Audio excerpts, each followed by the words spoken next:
Microfone Jovem Pan agora no Rio de Janeiro, ao vivo, boletim do Rodrigo Viga. A vacinação termina hoje no Rio, mas por um motivo terrível, falta imunizante por lá. Rodrigo Viga, aquela previsão que você passava para a gente ontem de chegada de novo, carregamento ainda essa semana, está de pé? Está de pé ainda, viu, minha cara Adriana? Talvez na terça, quarta-feira da semana que vem, lote do Butantan, ou seja, a vacinação que vai ser interrompida, suspensa hoje, no final do dia, pode ser retomada somente no fim da próxima semana. Se esse calendário se confirmar, a Prefeitura trabalha com a expectativa de receber lote do Butantan, né, via Governo do Estado, que é quem distribui o imunizante, no próximo dia 23. Então tem vacinação para idosos de 83 anos de idade, hoje aqui no Rio de Janeiro. Feriado de terça-feira de carnaval no estado, para idosos com 83 anos até as 15 horas no sistema drive-thru e nos postos de saúde somente até as 17 horas. 17 horas e 1 minuto, não tem mais vacina, está tudo paralisado, viu, Adriana? Que pena. Ô Vig, quem tomou já a primeira dose está com a segunda garantida?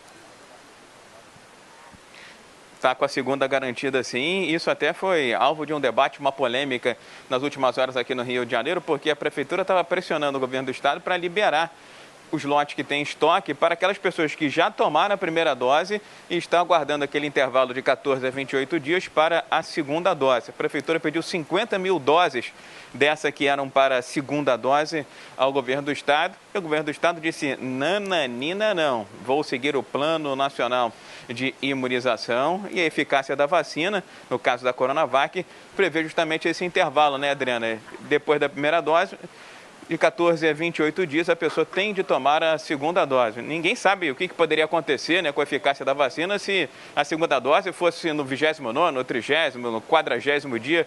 Portanto, o Governo do Estado disse que não vai ceder à pressão da Prefeitura do Rio de Janeiro, viu, Adriana?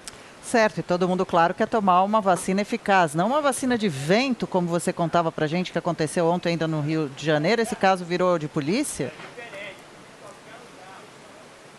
A polícia agora está investigando.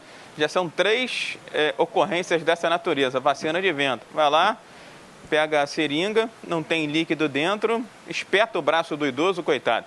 E ele pensa que está imunizado. Se não fossem aquelas cenas, se não fosse a era digital, viu, Adriano? Porque está todo mundo comemorando, ou pelo menos boa parte, né, a vacinação. Se os acompanhantes não tivessem registrado através de seus celulares, isso ficaria por isso mesmo, como se diz popularmente. Então, um caso sendo investigado aqui na capital, um outro em Niterói, na região metropolitana, e outro em Petrópolis, na região serrana do Rio de Janeiro. Os técnicos de enfermagem já foram ouvidos, dizem que foram deslizes, mas não foi algo doloso, não foi algo intencional, viu, Adriano? Pois é, aproveita e fica a dica também, quem for se vacinar, observar, né, se o conteúdo está direitinho dentro da seringa.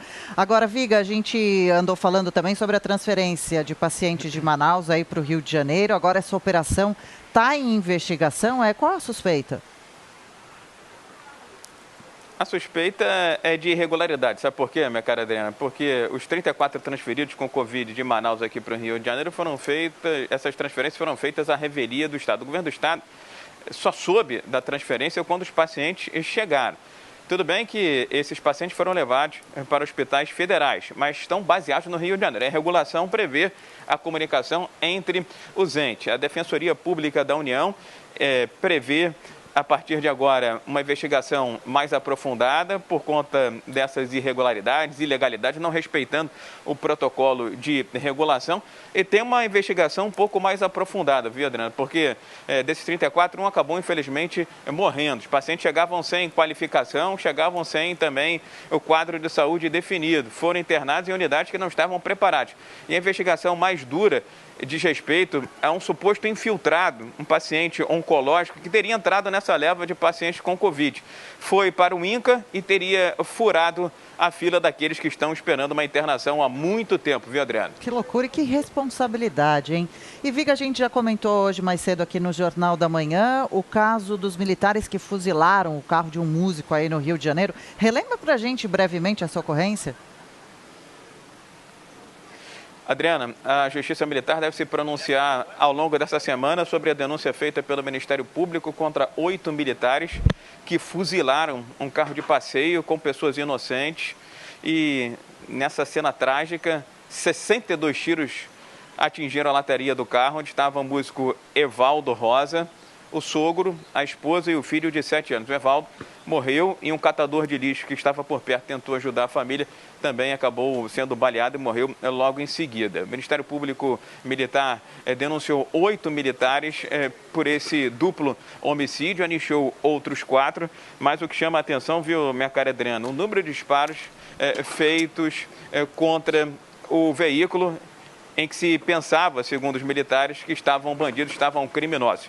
257 tiros foram disparados na direção do carro onde estava o músico e a família. O músico Evaldo morreu na hora e o catador foi baleado, morreu logo em seguida. Um caso que aconteceu em 2019, perto da Vila Militar, de muita repercussão, viu, Adriano?